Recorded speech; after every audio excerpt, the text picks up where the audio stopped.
It is a Yeah. lot of fun. It, pickleball looks a lot like um, tennis from what I've seen, but it uses different. It doesn't use rackets. It uses like flat paddles, right? Right. The court is very much smaller than tennis, and it's kind of like a cross between. It is. It's. I'm hearing your stream. Hang on just a minute. Sorry about that. Yeah, No, that's all right. I'm hearing it. It's a delayed kind of thing. But pickleball is like a cross between tennis, ping pong, and chess. oh, that's really interesting. The whole chess idea inside of pickleball is There's a lacrosse, whole tennis, there's a and chess. whole lot of strategy that goes on. Oh, that's really interesting. Yeah. I wish I could make time for pickleball. Hmm. Maybe at some point. Some kind of like exercise would be kind of nice. Like sport like exercise would be really nice to add in. All I do every morning is just walk, which is good because I sit a lot. All right, let's talk about art stuff. And I won't get too much into my life here, but I'm wanting to make some major changes in what I'm doing.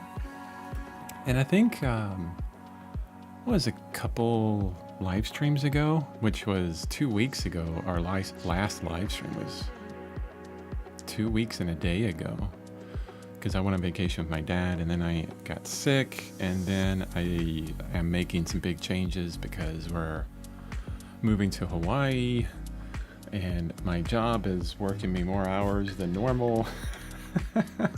So I got a lot going on. But several streams ago, we looked at Carol Marine, which is really interesting because back when I was first kind of doing the daily art thing, Carol Marine, and I forget there's another guy. I always forget his name. I need to look him up. But they were doing daily painting and like completing a painting a day kind of thing, or that was the goal. I'm gonna go to her site. And actually, I believe Carol Marine is the one that created Daily Paintworks. So this is, I'm not affiliated with them in any way. So free advertisement for them for my huge live stream. I was really kind of flabbergasted at everything that she's been able to achieve and do. And it was really influencing to just look at it. And it was kind of liberating to look at this as well when we looked at it before and now also. But when I first started, I started looking at this, and honestly, what was really interesting is back in the day, I had an account with Daily Paintworks, and I was selling paintings on here. Actually, the most paintings I ever sold was on this website. And it was fantastic, and I don't know why I got away from it. Well, I think the reason why I got away from it was, the grandeur of art, right? Wanting something big, wanting something more, wanting something museum worthy, bigger than, a small painting that, something that meant a bit more in some way. But now that after, 10 years of this, I'm looking at this and I'm thinking, wow, this is kind of right up my alley, and it's kind of what I want to do. And I know I've had a lot of changes in my artwork recently and over the years, but I'm cool with that. I'm figuring out some stuff. So here's what I'm thinking about for today's stream, at least, and for me moving forward, is we're just going to look at things that I love, and this could be are artwork that I like a lot, and this could be AI artwork. There's some really beautiful AI artwork. Yeah, I mean, you can't deny the beauty of some of the things that come out of this new thing that we're all facing right now as artists. It's absolutely beautiful. I love that. We'll be looking at AI artwork. We'll be looking at other artists like Carol Marine. Another person that I like is David Chavello, kind of like along the same lines. And what we're looking here is brush economy. You know, making paintings faster and smaller. We could be looking at landscapes. I pulled down a couple landscapes in this AVIF, which is a new format on web. It's not showing. Pretty interesting. What was the other one? Movie stills. There's another one. I've collected a lot of movie stills over, some time. And, talk about composition in some ways.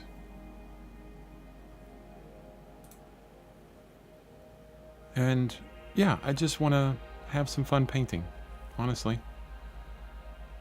What I'm going to... Oh, there's also digital. What I love a lot. I mean, so much digital work out there that is just absolutely amazing. I look at a lot of art now and I'm thinking, wow, it's kind of not as interesting as digital art is right now. Are you gonna do digital? Well, I don't think I could ever just do digital, but I will do both, digital and oil painting In these live streams? Yeah, I don't know. I'm not going to set any specifics, honestly. Right. I think what you will see going forward is smaller paintings. Very small paintings. For example, can I drag this over? That's great because you can make more mistakes quicker. Oh, this is cool. I didn't know this. Yeah, more mistakes quicker and create paintings faster, with a focus on not speed exactly, but like brush economy and understanding form in a very general way, which we were looking at with the heads. One of the great okay, I want to explain this first. I just dragged this image over into Krita, and this is great. New layer, new file layer, open new document, insert as reference image. Every time I get into Krita, I love it a little bit more. I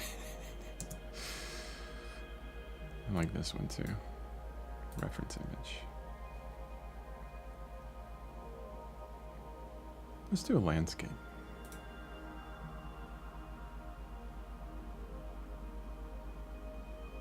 Landscapes. L. My brain has been quite mushy lately as well, which is kind of interesting. Today is the first day that I've actually gotten really good, or last night was the first night I've actually gotten really good sleep. One thing I want to do, and it's interesting, this view is not showing everything. Usually that might be easier. I remember looking at Carol Marine's work years ago. I wonder if this has dates on it. Let's look at a date. 2007. And if you watch this page, she puts up artwork like constantly. 2007 until now, that's 23 minus 7, which is math. I refuse to do it half the time. A long time, basically. And I remember looking at her years ago. 16 years. 16 years, right, of these daily paintings. I thought she had some figures in here early on. Well, anyway, I remember looking at her figures before and going, oh, these figures kind of suck. And then I was scrolling through her work this is her recent stuff. I was scrolling through it yesterday, and she, her pets are really good. A lot of them. Like, look at that. Real good, like a great understanding of form. The birds are fantastic as well. But then I went to some figures and I was like, these are really good.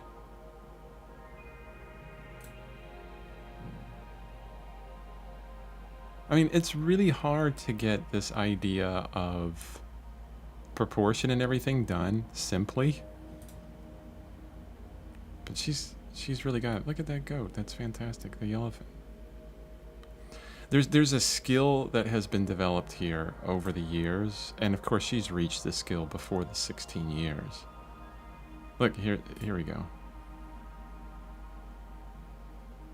These are really well done. And I just love the idea of it. Okay, we're going to stop looking at that, and I'm just going to start painting. I'm also looking at Ahmed Al-Duri. I believe that's how you say his name correctly, because I've been watching some videos with him. He taught in Art Center. I'm not sure how many years ago or whatever, but he's a really cool YouTube channel. And he's got some courses. And he's probably one of the only artists that I've seen out there that talks about brush economy. And goes through a lot of, I guess, fundamentals of digital art, which, you know, in my mind translate really well to anything. We're gonna do a square, an exact square, a small square.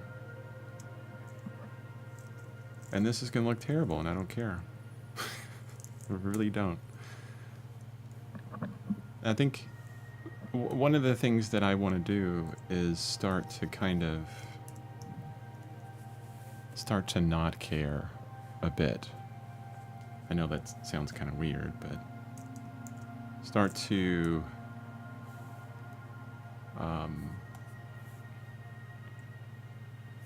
yeah, it is. That's kind of it. Start to look at my artwork and understand that, you know, I'm starting something a little bit different, but the same. Like I'm focusing on smaller work and going faster with it, and being okay with it not being wonderful, you know, not being this awesome thing.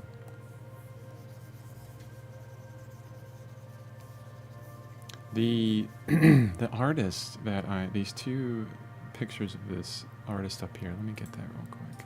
I want to say his name because he's absolutely amazing. Sorry.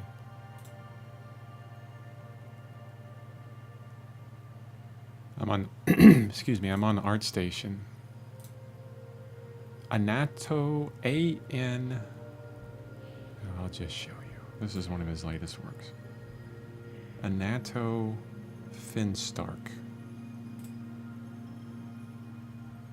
I really want to buy some of his work.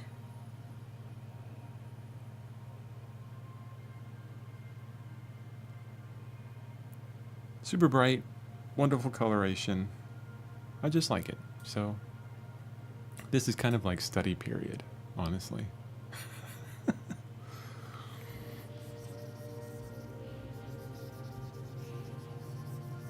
And what I'm going to do is get even bigger brush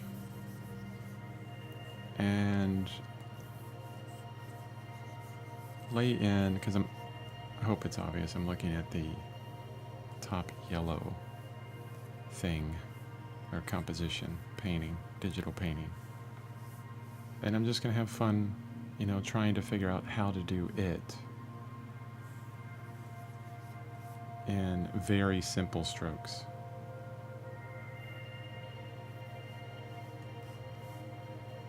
Yeah, that allows me to do what I want. Making sure that this brush is allowing me to do what I want.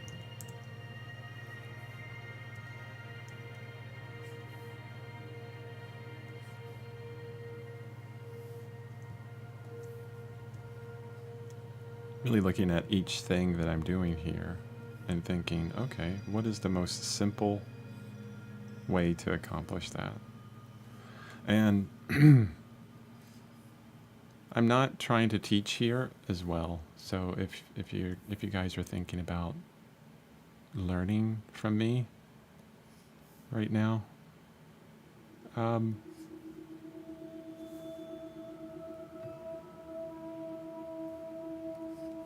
I think it's more kind of maybe entertainment right now than anything.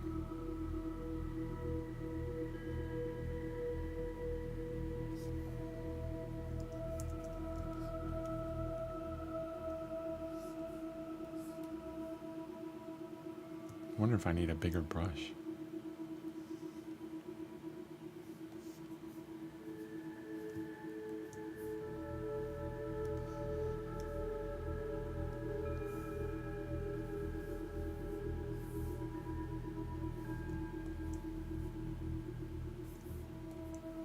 Actually, maybe not entertainment because it's very quiet. I guess it could be a little bit closer to Bob Ross, right? Just simple.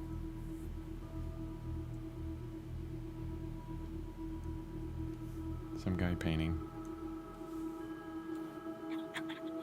With another quiet guy in the background. Yeah. Sorry, I have sort of returned. Kids have demanded some time.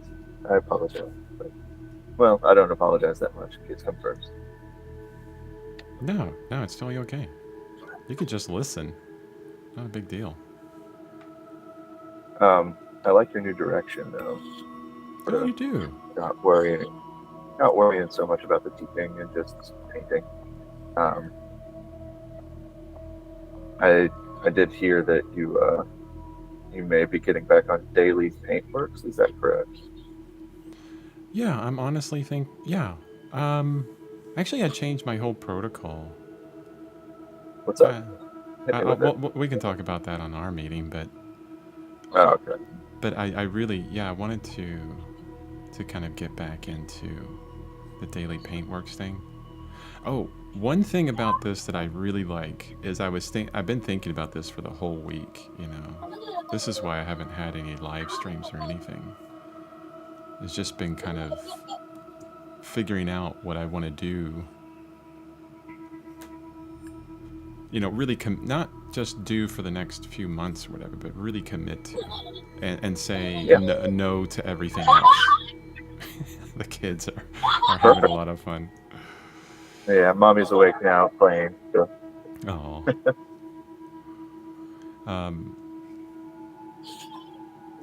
But I was out walking the past couple days, and there's a bit of freedom in this kind of daily, smaller painting thing because, you know, I'll see some kind of light going across a yard that I'm walking by or whatever, right?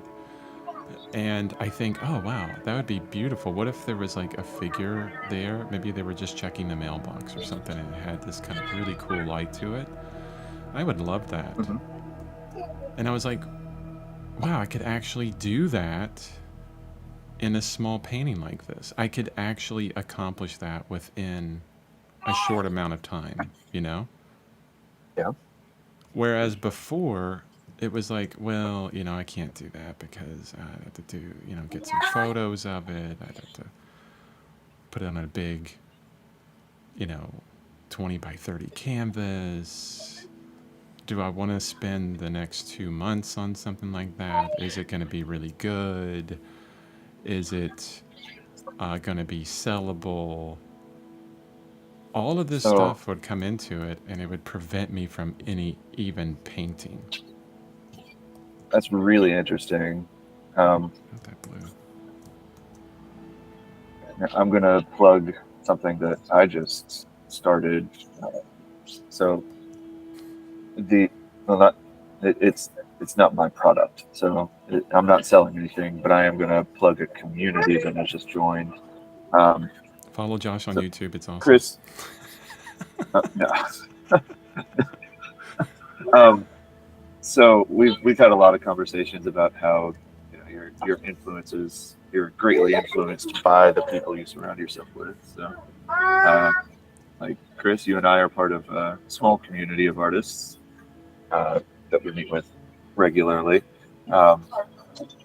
In sort of homage to that, I decided to go ahead and join another community of artists. This one's huge. Whoa. It's also on Discord, but it's Valhalla for artists. Like it's an art camp thing that they do a few times a year, completely free. And their motto is paint or die trying. I love that. Yeah. Like it was a really interesting community to become a part of. But I'm really trying to really just surround myself with the artists, like modern artists that are going to push me to really achieve what I want artistically and broaden my horizons. And they seem like an incredibly supportive, free community. Like it's a 10-week boot camp for artists. It's really, really fascinating. But all of the projects that you complete in this boot camp are portfolio pieces. Like they're not pushing you to like do isolated studies. They're pushing you to develop an intellectual property that you can then get hired from. Oh wow, that's pretty cool. So it's practical. It's not just artists getting around and just chatting. You're actually working towards something, right? Right. And we've had a lot of conversations about that too. Like the more practical you can make your studies, the more you'll benefit from them. So rarely just studying for the sake of studying, but studying some things that you get immediate use out of. What I like to try to do when possible. Yeah, I love that. Nope, muting. Sorry. That's okay. Yeah, thanks for sharing. Even with the kid's background, that's part of life, right? I'm sure there's people that would join the live stream and go, "Oh my gosh, all the kid noise," but there's all kinds of live streams out there they can go to. I like that idea. One thing I have to practice right now is saying no to things as well. And I would love to join another community of artists, but I wouldn't do the boot camp right now. Well, I don't know, unless the boot camp fits exactly with what I want to do, and it's just like a motivating thing to keep going. Maybe. We'll have to talk more about it. Looks like you're mostly practicing design and composition, which I like. I mean, I really enjoy watching people work with composition and design. Yeah, this is when I think Carol Marine has a practice where you actually count your brushstrokes. And you try and do paintings with less than a certain number. Yeah, Sarah Sedgwick promotes that too. Yeah, Start with like 25 strokes and then work down to 15 and then, down all the way to 5. I think it's pretty awesome. I mean, is it, what do they say? Simplicity is the mother invention or something like that. But that will really get you to thinking like, hey, if I only have, and I'm not doing that. I'm just having fun looking at the design and seeing how I can repeat it with a simple a description as possible. A lot of squinting is happening. Exactly. Well, I gotta head out to pickleball, so I'll Awesome. see you next time. Yeah. It's gonna be next Saturday, you think? Yeah, just once a week. Every Saturday now. But I'll have fun at pickleball, Doug. Appreciate you showing Thanks up. a lot. Take care. You too. Bye-bye. I do see the comments. Life is music. Parna Dunkers. We were chatting a lot. You had some questions. Lots of questions within my non-toxic oil painting video. I appreciate that. I appreciate the questions. So you say, wow, amazing art. I am a traditional artist and I want to draw and paint everything I want myself. I don't like digital art that much and don't like drawing on a computer. Yeah, it's a little bit to get used to, but it can be fun. Sorry, I'm not an artist. I draw and paint and I'm not an artist. My bad. I want to be one. Oh, no, don't apologize. It takes a while for us artists to identify ourselves as artists, honestly.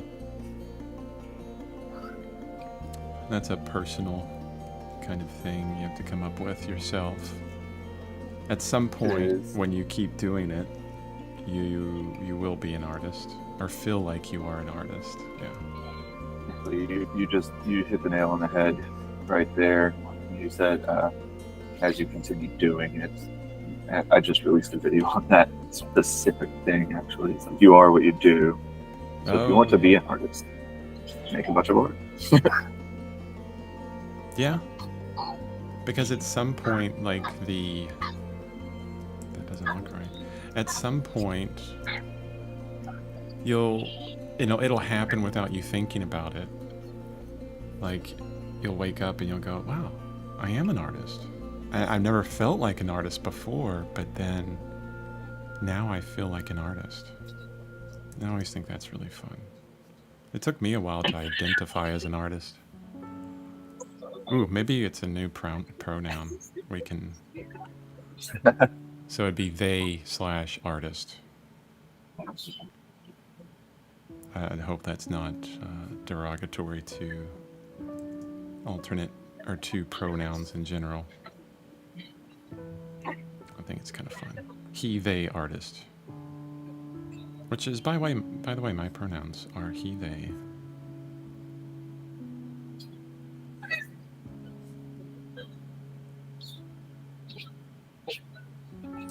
Ashton, good morning. What are we talking about today? Yeah, it wasn't until this semester you identified as an artist? Fantastic. I'm pretty sure that was after some work that you put in. Definitely. Today we're talking about the live stream changing to just once a week. That's one thing. So that's happening. And the other thing is just having fun painting.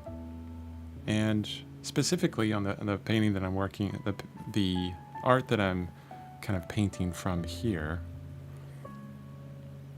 I am really looking at the composition, and I'm taking a page from the book of Carol Marine, which is actually, she has a book. I thought I had it up. Yeah, Daily Painting. Paint small and often to become a more, and the title's cut off, darn it.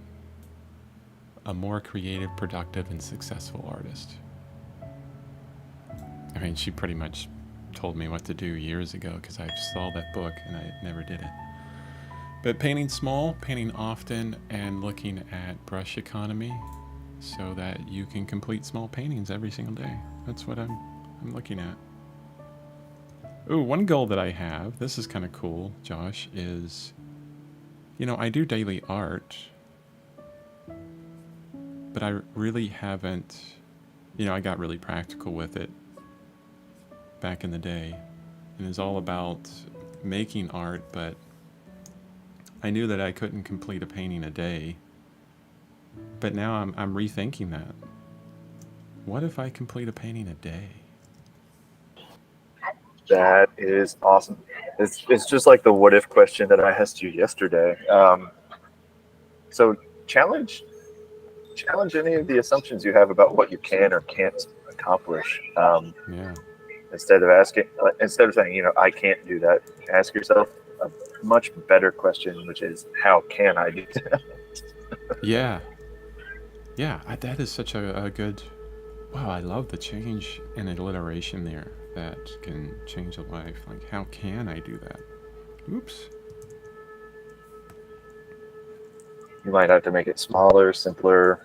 But you can. You just have to figure out how. Here's what I came up with on this. Let me make a notes layer.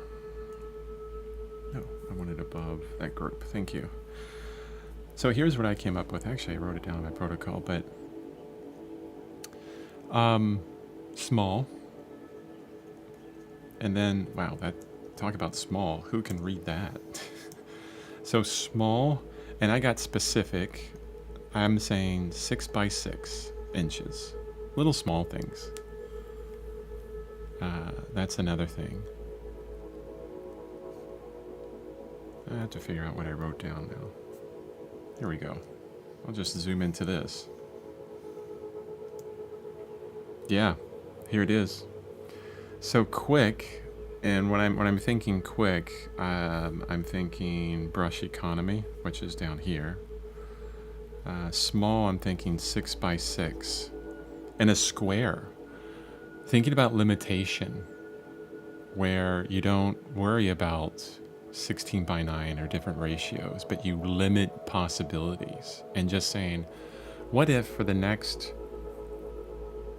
whatever years, months, weeks, I do nothing but square paintings. Quick brush economy. I wonder where that small 6 by 6 brush economy. I need to learn this, and I'll learn by doing. It's another thing.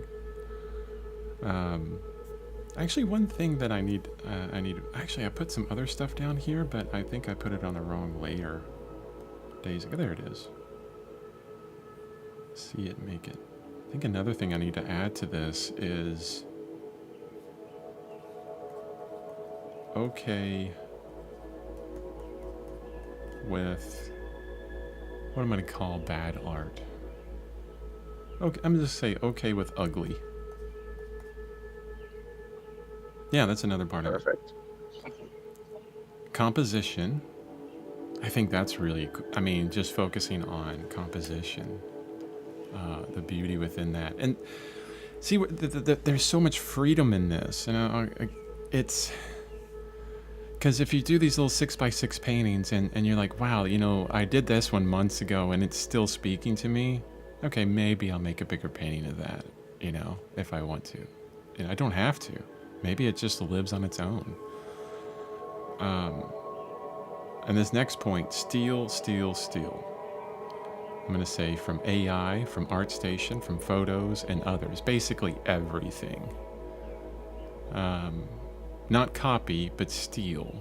And people have trouble with that connotation of steal. I think the YouTube channel Light Ponderings, I forget the guy's name, but he was saying, he used a different word, like assimilate or something. I don't know, but I'm just going to say steal. Well, Austin Kleon's version of steal, Yeah. Steal like an artist. Mm-hmm. Speaking of which, I just found, I could have done this on my own, but I really didn't want to. I found a folder full of screenshots of like the most strong compositional moments from Arcane. What? Oh, they're beautiful. Wait. Yeah. Wait. You got to share that link. I will. I'll send it to you. But yeah. Can you do it right now in our chat? Or can you point me to it so I can get to it? Yes. I don't know if I mean, I don't think it's illegal. It's just screenshots from a show, so Well, I wouldn't. I wouldn't if you see how it haven't is. if you haven't seen Arcane, there could be spoilers within this. So Not exactly. Maybe. yeah, Maybe. hey, there could be spoilers. So if you don't want to spoil Arcane, Yeah. turn away, turn away. Turn away. Turn away.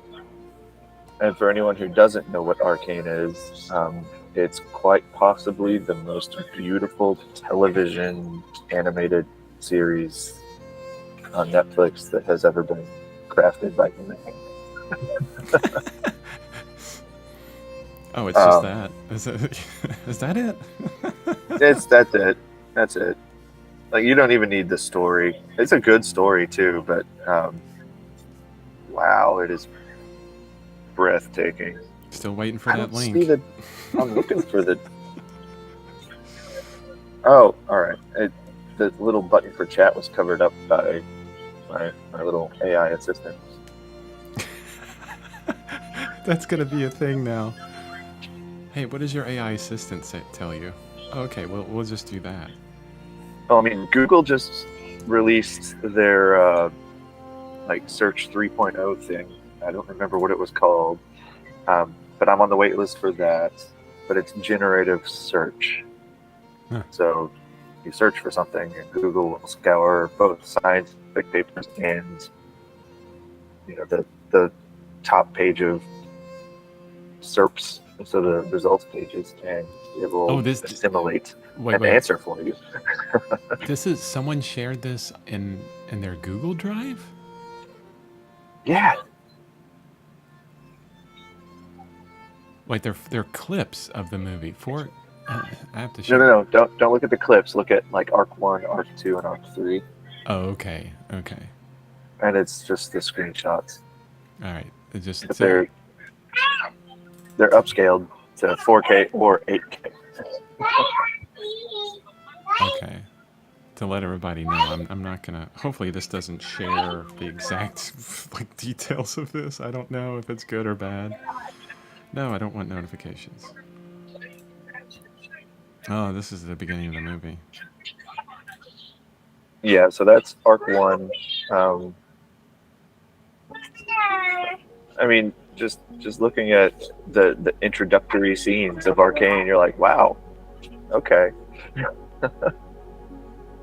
Like it's so strong artistically. Look at that. That's fantastic. It has atmosphere, depth. I mean, at its simplest, that right there is just a monochromatic composition, slightly asymmetrically balanced, like to the left. Like, even though you have more weight on the right, the visual weight is right there on the left with the focal point, because human figures. It's even triangular with the light rays just ever so slightly implied past the figure. I mean, it's gorgeous. So the one thing that I've constantly kind of harped on everybody that's watching this live stream is if you don't have a digital bank of imagery or something, it doesn't have to be digital. It's better if honestly, I'm sorry, it's better if it's digital. Start collecting images, inspirational images, and keep them organized. This is so important. All right. Well, keep them as organized as is useful to you. So I don't organize mine at all. Actually, I just have a random slideshow that plays while I'm painting sometimes, and I see an image that. Okay. I'm going to say this. I'm going to interrupt you. Stop. I'm going to interrupt you because I know what you're talking about, parasystem, blah blah blah, all that kind of stuff. But no, keep them at least organized in some way. Here's why. There's been so many times that I'm like, oh, that is so awesome, and I can't believe I collected this years ago. Who did that? And you have no idea. Although, you could throw the image into Google image search and it'll tell you where it came from anyways. But that's a whole bunch of work when you could just look at oh, that was the Frank Frazetta folder, and I want to find more from Frank Frazetta to get that look. That kind of organization I think is important because I have a lot in here. Like a lot of these don't have names to them.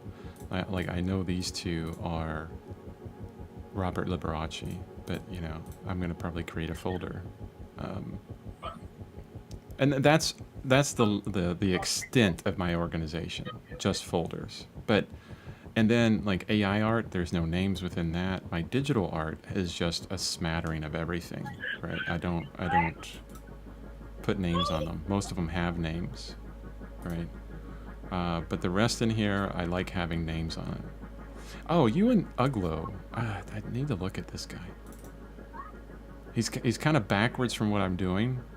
See, like the simple shapes within this art, these paintings, is fantastic. But these paintings took like 10 years to complete for some reason.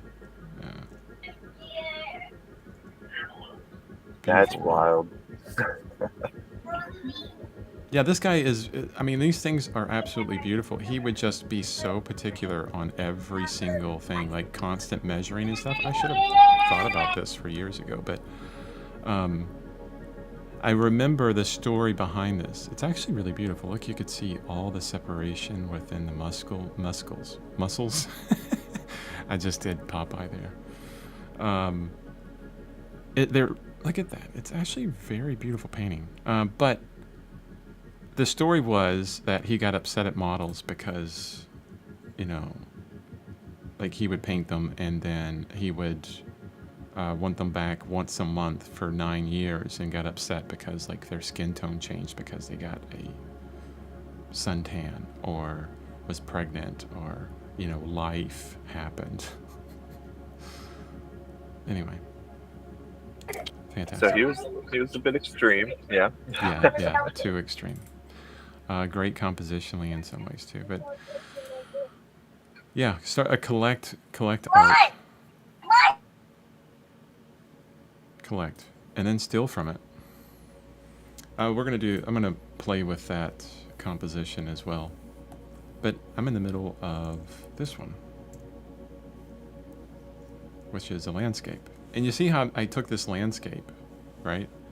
And I'm like, well, how can it look in square? Like in a square format. And I'm not even worrying about this kind of cheating aspect of, well, no, you need to actually make the colors yourself or it's cheating.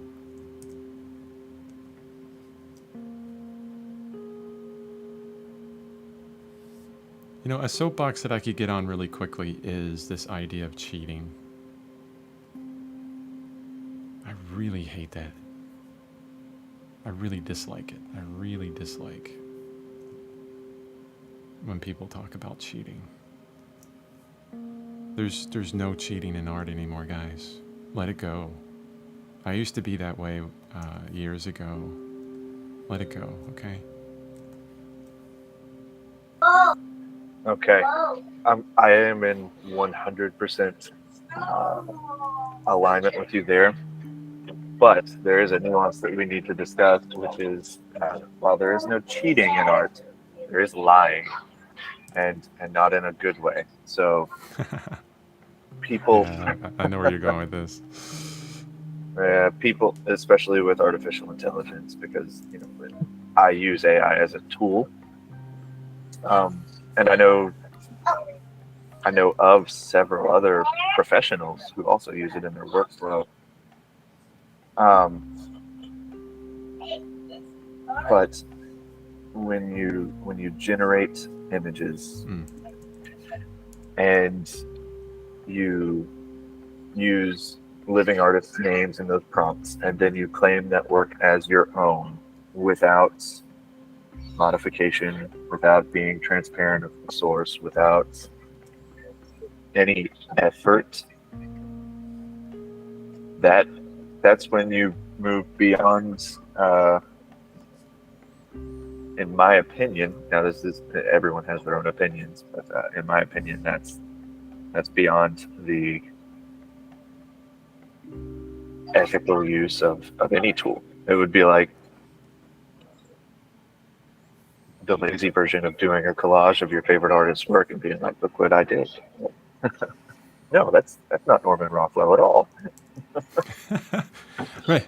You know, it's like me going, "Hey, I'm gonna sell this right here, right? These two paintings I just did. Um, that would be terrible. No, that's not Actually, an no, Fin's that's art. not even comparable. That's That's not comparable though, because you actually made those two paintings up there. Even though you were copying, you made those two paintings. There was effort involved. Instead, it would be like if you took the reference images, threw a Photoshop filter on them, and then tried to sell them. That like that's the level of dishonesty, in my opinion. It's like wow. what? Yeah. Like, unless you understand the effort that it takes to make a thing, it's really I don't know. I could rant on that for a while. And I think the reason I wonder. there's a reason. Go ahead. Sorry. Oh, sorry. Yeah, there's a local-ish tattooer who has tried to copyright just blatantly AI-generated images, which is impossible to do now. And I've wanted to address the issue for a while, and I just don't think I could stay calm enough to do it. Yeah, it's but that's why it makes me angry. I bet. Yeah, especially as a tattoo artist that has worked, you know, your butt off, and here's someone that's. But it's kind of weird because are they? Now I won't get into the specifics of it, but I know where you're at. You're like, I work my butt off, and someone achieves this or doesn't achieve this, but kind of cheats. Don't. Okay, what am I trying to say here? What they're cheating is not only themselves, but also the non-artists out there. They're leaning heavily on the idea that people that aren't artists won't know that that's AI and AI generated. Right. And they'll think, better of them as artists in some way because they're like, oh, I can't tell the difference between AI generated art and anything else. Yeah. More than that, though, especially in the tattooing community, our canvas isn't something that hangs on the wall. It's something that lives on a person forever. So when you misrepresent your ability to execute art to the public, you're not just lying. You're causing physical harm potentially to real people. I could see that. It's like saying, "Oh, I want to get these these Chinese or Japanese characters on my body," and this artist is telling me that it says this, love, life, happiness, but it actually probably says something completely different. And then learning that after the fact, oh yeah, I would be livid. I mean, that's criminal, right? Right. Now, your ability as a digital or traditional artist actually reflects a lot of your ability with the appropriate training. It reflects a lot of your ability on skin. So the fact that they're presenting this artwork as something that they made, not something that they generated, but something that they made. I have real concern for their clients. I don't know how to address it. Yeah. That's a beautiful composition, dude. I really enjoy your simplification of it. Of the landscape? Yeah. Especially knowing that environments just typically aren't your thing. you're capturing that composition really well. Hey, thank you. I appreciate that. Wow. It's fun too. Oh, there it is, the F word. Oh God. You're cheating. Our work is not supposed to be fun. Oh, sorry, Ashton, that you're going to head out and go get breakfast. Okay, thanks. Have a great day. Have good breakfast. Hopefully you hear this. I've been a bad streamer today, not paying attention to my audience. For shame. For shame. So I will be exiting momentarily for the same reasons, breakfast and family time. So, Yeah, yeah. I think yeah, I'm gonna take this to an hour and a half stream maybe. I'll figure that out in a few moments, but we'll see. I'm not making any specifics anymore. Saying, oh, I'm gonna do this forever. That has not worked for too long. Flexibility is always, well, usually a good thing. Right? Yeah. Well, what I've really figured out for myself is I change a lot, and I would love to stay very consistent, but a lot of times that just doesn't happen with me, and I'm gonna be okay with that. You know, next week I may find, well, no, I think this is gonna work for me, and then the week after something else, and the week after something else. Okay. Sort of like the difference between a strategy and a tactic. So a strategy is the direction, and the tactic is how you get there. Like I like having a clear direction, but as far as the path I travel, the specifics of how I accomplish that, I think we do it tomorrow or today. I don't really care. Yeah, mine is. I mean, what I'm talking about is a bit different because accomplishment is kind of there, but it's not, which is hard. It's, you know, for me saying it, it's a bit hard to deal with because what am I trying to say? It has no end game to it. I keep changing, and I'm okay with that. I'm going to start being okay with that.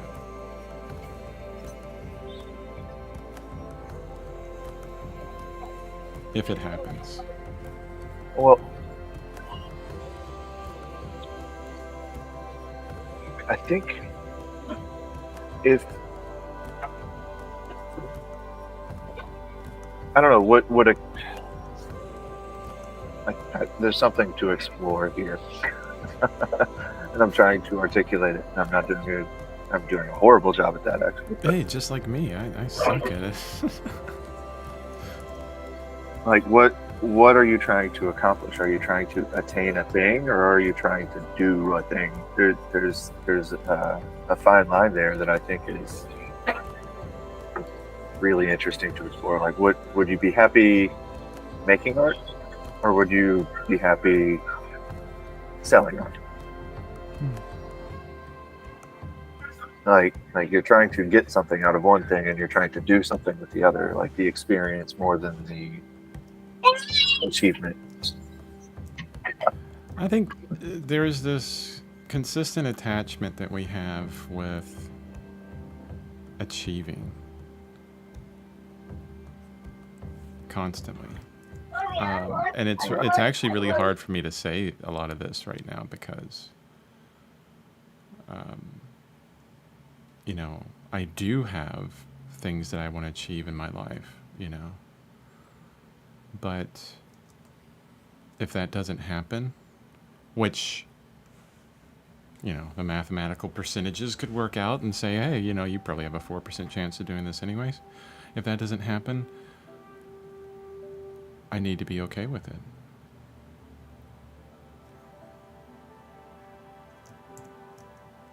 And I'm starting to learn to detach from that. It's really kind of like an Alan Watts idea. Yeah, I got this trajectory. Don't worry, Josh. The trajectory's there. Good, good, good. But I'm removing attachment from it. I mean, Also good. we've been together, friends for years now. Holy crap, it's been years, dude. Doesn't seem like that long. I know. And within that time, I feel like I've switched. I've been a different artist like 5 or 6 times, doing different things. Have you enjoyed the art you've made? Well, let me rephrase that. Have you enjoyed making the art that you made? Yeah, for the most part. I mean, at the beginning, like, the struggle's always there with art. Yeah. But yeah, definitely. I wouldn't still be here if I wasn't. Right. Well, in that sense, I think you have won the game. Right. I think always kind of connecting with the game aspect is important as well. Yeah. Always, it's a game. I'm sorry, you're that really important thing that you're doing. Person that's listening to this is a game. Yeah. So it really is. If you look into specifically like game theory, it's all about you get way reinforcing too the behavior. I do. I'm sorry. You get so practical with this stuff. No, dude, it's. Well, I freaking love it though. It's a game, man. Beyond the practical, I love the theory behind like how we motivate ourselves as people. And if you look at it as a game, then even the hard stuff becomes fun because we don't like easy games. Easy games are boring. Yeah. Challenging games are engaging. So it's like, for some reason, I always think of Final Fantasy VII. Oh, one of my Final favorites. Fantasy VII specifically. So as soon as you leave Midgar and make it to the world map, you can start grinding and grinding and grinding with random encounters. And if you're engaged in the game, the grind is fun. A lot of fun. You get that special equipment you were looking for. You get you get all of the XPs. You get, in the case of Final Fantasy, like you can hit level 99 before you even get your first chocobo, if you really wanted to. That's true. I need a chocobo sound on my stream. You do. Or a victory, the Final Fantasy victory. Oh game. yeah. Yeah. There you go. The big one for me was Final Fantasy 3. That was my game. We played that for hours and hours and hours. Okay, I'm good with this. I'm good with that one. Yeah, that's very nice, sir. On that note, I am going to hop off here, eat some breakfast, hang out with the family, and I will see you at our meeting here in just a little while, man. Yeah, see you then. Say hello to the fams. I will. All right, bye-bye. Bye.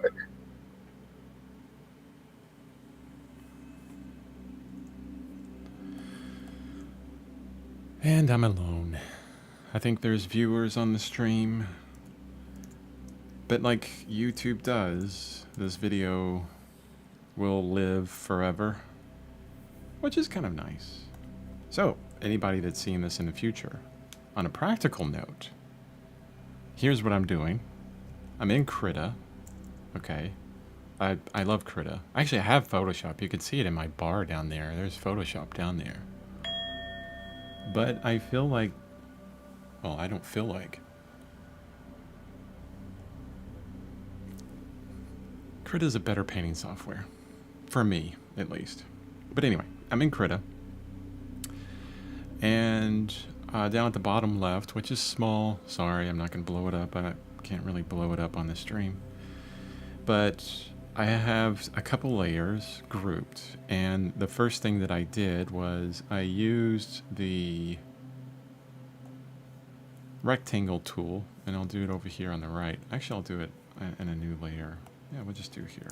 You got to group them. That's one thing. Zoom in, and I chose a brush that does like a pin shape like that. Okay, and then we can get like a dark color, and then we can make a square, and you do that by holding shift. See, if I'm here and I hold shift, it turns into a square, that change. So I'll hold shift and I'll make a square, and it'll make this kind of black square, but I can fill that really easy because Krita's engine, when you fill something, like you hit F for the fill tool, and I'll do like a mid-tone gray, like a darker gray in the background. It will stay within that box as long as there's not any breaks in the line. So I created that on a layer. There we go. Then I hit insert on my keyboard for a new layer. And then on that layer, there's this little A next to it. It's alpha transparency. It will lock the transparency. What does that do, Chris? Well, that does something really cool. If I get this big brush and a yellow, I can paint within that, no problem. I don't have to worry about being very careful to stay within the lines. And now I have all these groups of squares, and I just paint on the alpha transparency layer. And it helps me keep the composition within that layer pretty easily. Yeah, that's what I'm doing. Just to let you know. And this is a screenshot from the movie or the TV series. I keep calling it a movie because it's so darn good. Arcane on Netflix. You know, there's a couple movies out there that, for visual artists, that I just love. One of them is Arcane. Arcane's fantastic. I mean, you could just sit there and take screenshots from it all day. But I also really like Spider-Man Into the Multiverse. I watched that recently, like way behind the game on that movie. And wow, so fantastic. So good. I mean, just the visuals on that, compositional for artists and everything. Just beautiful. Beautiful. So yeah, they did a wonderful job with that. And I would suggest that every artist watch it.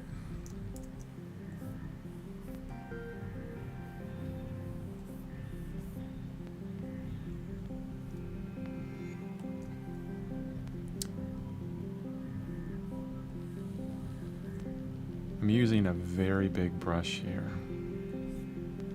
And I'm taking this image from Arcane, and I'm using the compositional elements that it has,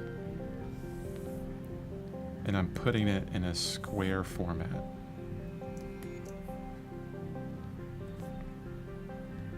I could copy it directly, but what is it like to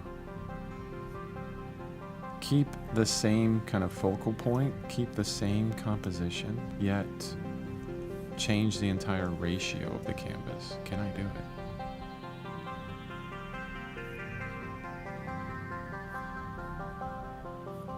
I love this brush I made, by the way. I'm really enjoying it.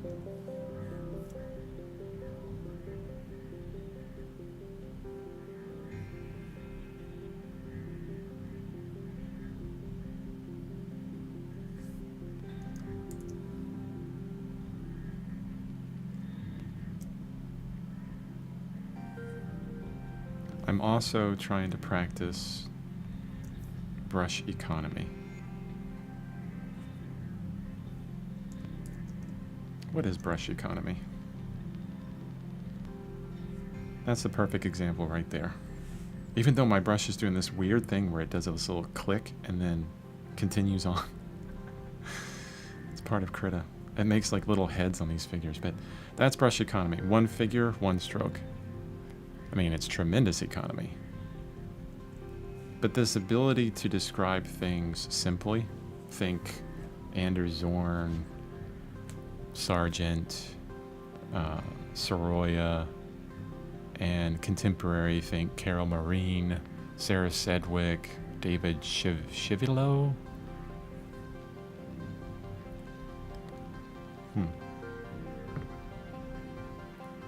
I should put all these names in the show notes. I don't really have show notes, honestly. I'll write them out. And if you can read this, you're a doctor. No. Sargent. This is John Singer Sargent. Anders Zorn. Joaquin. I think it's Joaquin. Jacqueline Sorolla. Sorrola. I think that's how you spell his name. Their name. Whom else? Oh. So these are old guys, really.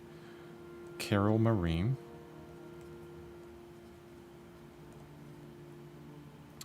Sarah Sedgwick.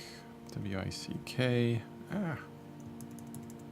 See, that's a problem. I try to write too fast. Sedgwick. And I probably spelled her last name wrong. And then David I think it's S-H-E-V-I, no, Chevlio. Okay, I should probably look at that. Oh, and another, Mark Bonnie, M-A-R-C-B-O-H-N-E.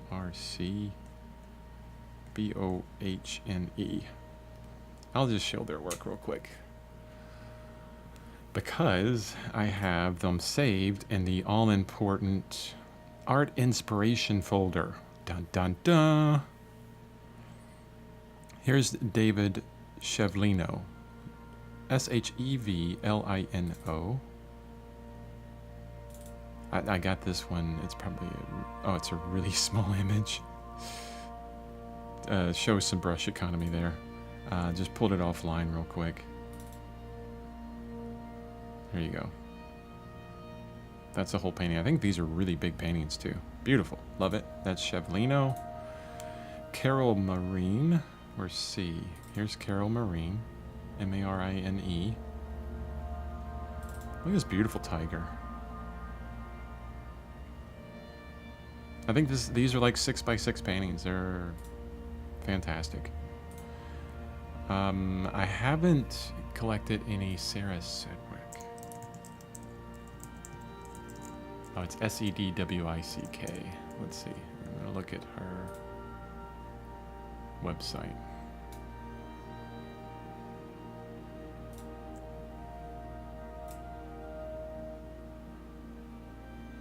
No, she's very refined now.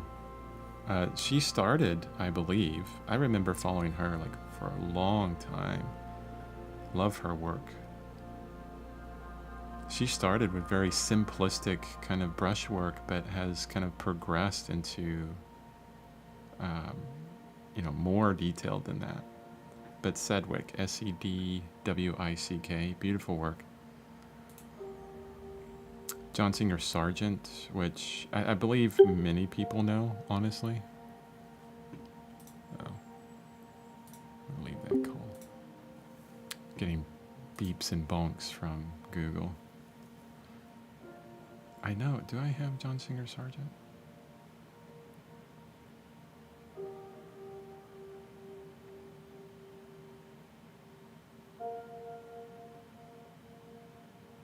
I have so many artists here. Edward Hopper, he's fantastic.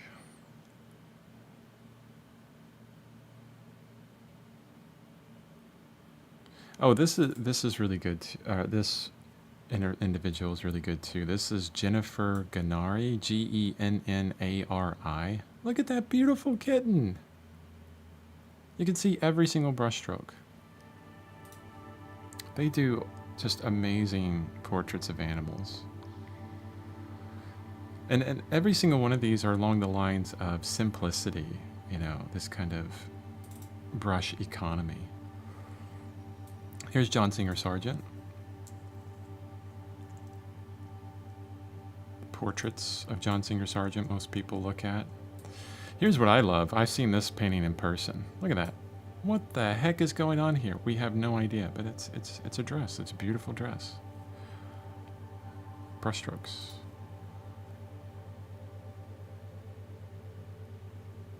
This is something that I collected recently that it just really kind of broke my brain.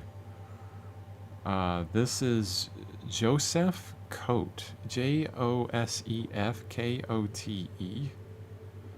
Now I saw these paintings. This is not a high resolution image, but I don't understand how this individual is able to get that look with the paint. It's a method that I've never seen before anywhere. I would love to see this person paint. I think maybe what they do is pick up like 5 different colors on their brush and then throw it down. It's beautiful. So what I'm looking at is much different than... I just saw this painting like a few days ago in person. We're looking at things that are different than Kehinde Wiley, which, you know, let me go, that's 200%. Very refined, very specific and detailed, down to the buttons. I was looking at these buttons and all the flowers and everything on this painting recently. This painting is hanging in the Seattle Art Museum, SAM as we call it. Absolutely beautiful painting, but this is not what we're talking about. Not all that detail.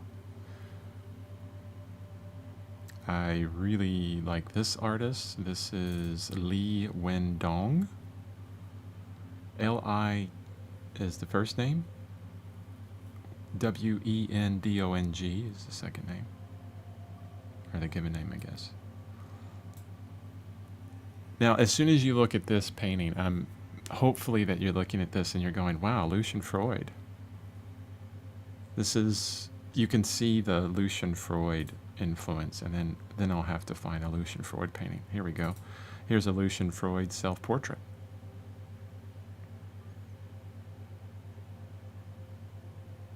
So, you know, you look at what, you know, the brush strokes that I make digitally or we see now are Carol Marine, and they're very kind of clean. This is kind of like the same technique, but everything is like these very kind of dirty looking brushstrokes. They're not as clean, but it's, you know, kind of deconstructed into that simplicity.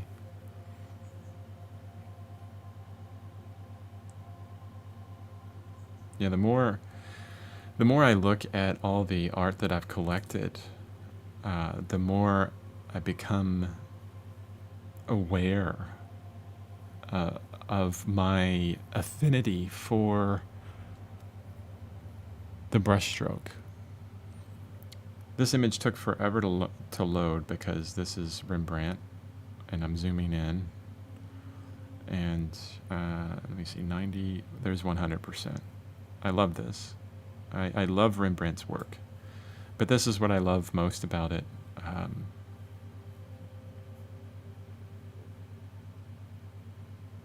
Yeah, just the brushwork, that amazing brushwork. Richard Schmid, Schmid. I believe he died 2009 or something, 19 maybe. Contemporary master, guys. Robert Liberace, Liberace. Oh, that's such a tiny image. No, this one. There you go. This is an artist that takes that simplicity of brushwork, and instead of having hard edges with every brushstroke, keeps everything soft. At least in that painting. but he comes from this like crazy atelier background, traditional work. There's a deep understanding of anatomy and the human body, the human form. I believe he went through the Studio Incaminati School, which was built by Nelson Shanks. It's fantastic. I love this individual, Sarah Zhin, Zhin. It's the last name, Sarazhin. Sarah Zhin. Oh man, I can't pronounce that. Beautiful, fantastic, amazing. Look at that. Compositionally, color, the color relativity and temperature within that. It's fantastic. Simplicity and brushwork kind of works in these sections.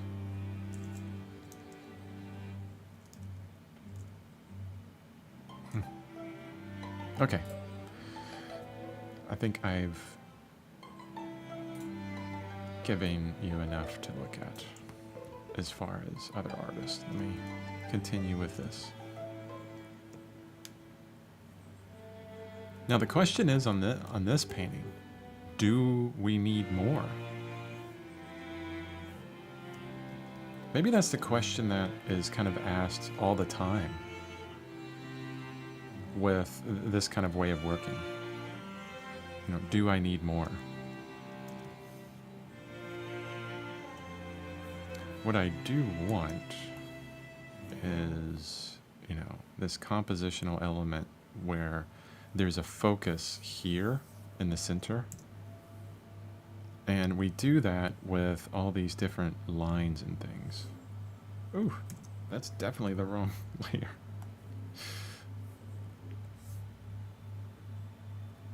So I'm adding this darker area to keep the eye kind of within this area, this center where the figures are.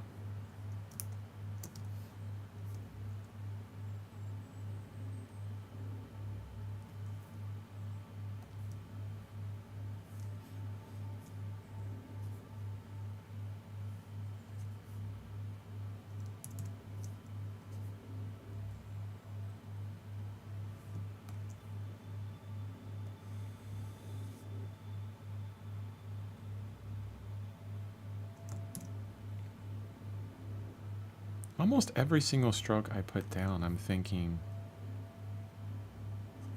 is it necessary? Does it even need to be there?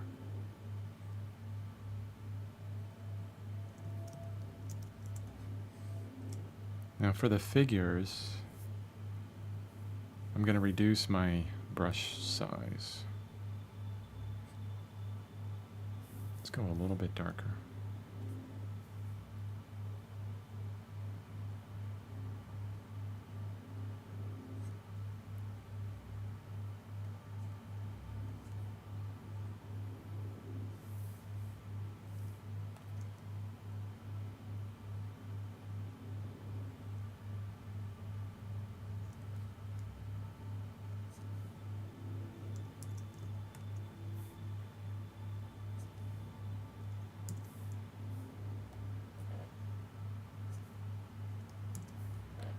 Just a subtle value change there is what I want.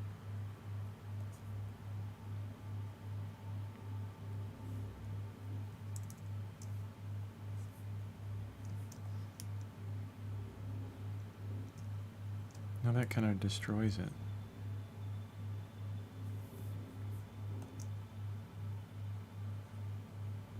There. That's better.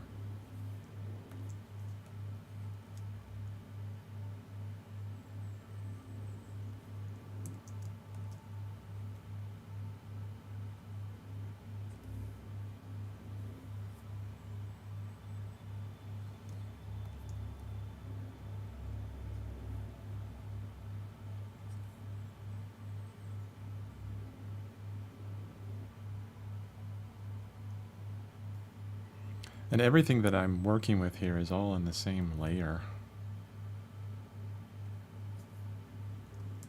And part of what I was talking about earlier is just being okay with ugly. Oof, that's a bit too bright.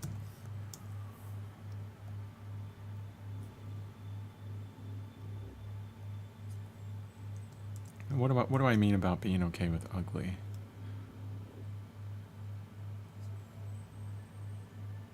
Most of the time, and I think a lot of artists are so caught up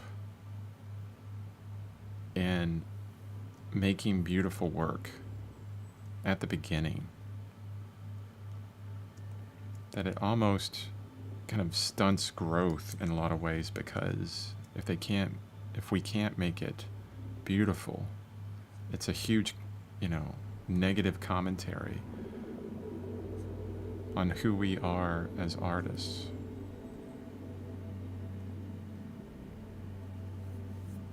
And having, a understanding, a deeper understanding, or maybe not understanding, but relaxing our necessity to make something great all the time. So being okay with making something ugly, or understanding your current artistic level and saying, yeah, it's, not as good as Anders Zorn or John Singer Sargent or Soroy or Cara Marinas or, any of these artists or whoever you love, but I'm okay with that because I did something today.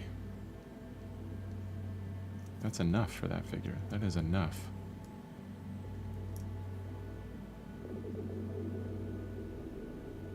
Being okay with making ugly paintings.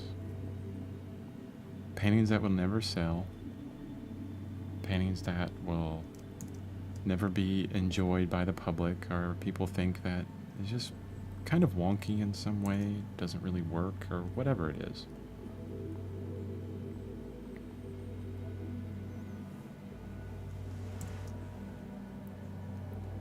And just connecting with the action more than anything.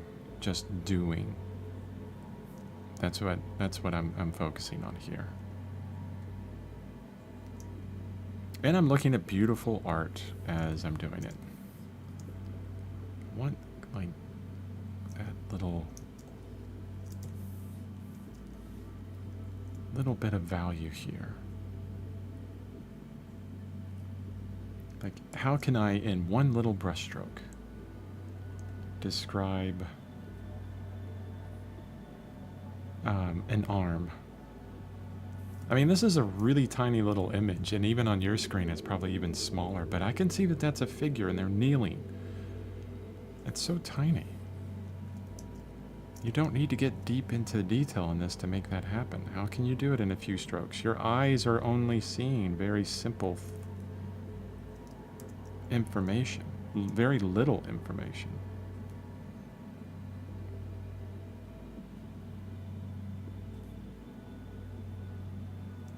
What is it about those shapes that communicate figure on their knees,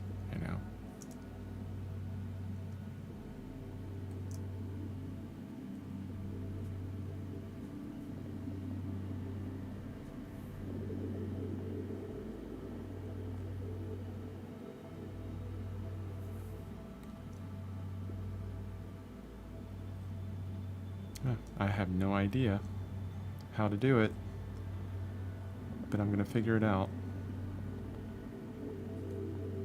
by making a bunch of mistakes and then hopefully learning from those.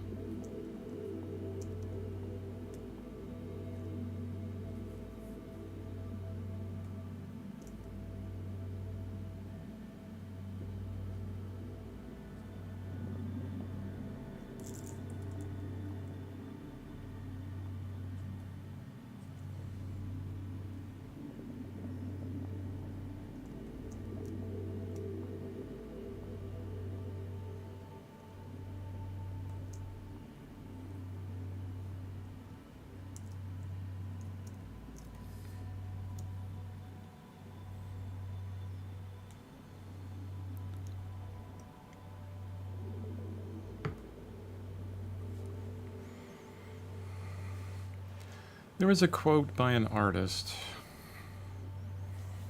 and I can't remember what artist has said this, but it doesn't really matter because the quote is still important. Is that you can't separate the beginning from the end of a painting. What does that mean? Oops. I have to save this. Let's go ahead and save it. The quote means that if you start a painting and maybe the drawing, the composition, or whatever is quite terrible, right?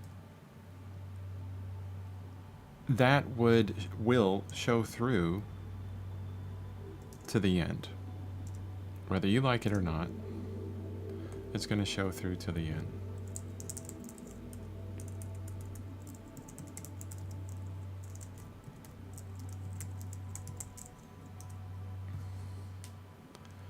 And what we have at the beginning of any piece that we're creating is several things: drawing, composition, value, color. And I think that, really, drawing, composition, value, color, those are the 4 major things, I would say. And depending on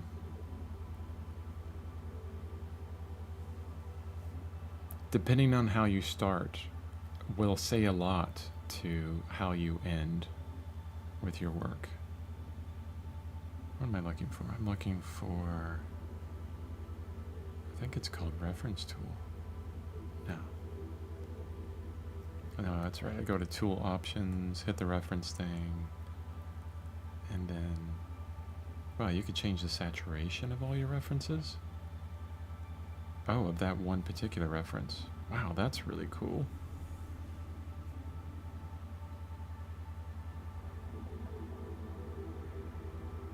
I'm trying to figure out how to hide my references, like all of them, at once. How do you hide them? I thought there was a way. Huh.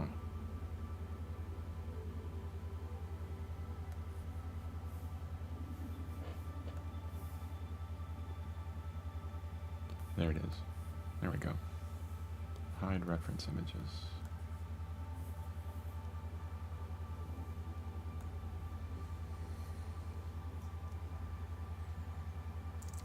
So what we're looking at here is more studies than anything, but it could be, especially for the blue one at the bottom. It could be a start of a new painting.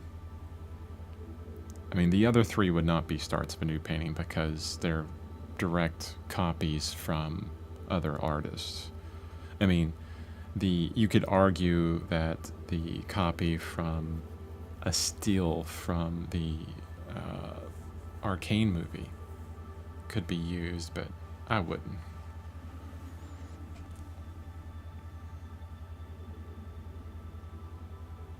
I finished 4 paintings today.